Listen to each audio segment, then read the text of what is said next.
Okay, so here's how to desolder Alps switches with bent pins. So I like to have something, to hold the assembly sturdy. You stick, I don't know which one of these is best on camera. You stick your solder sucker like in the pin. I don't know which is going to show best.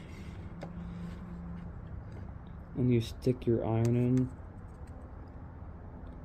Allows you to push in a little bit, and that's good because that knows you're getting all the way down in there.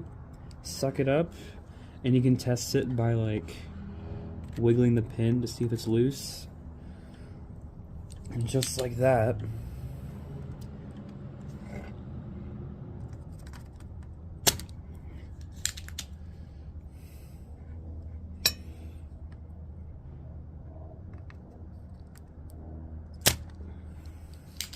first time.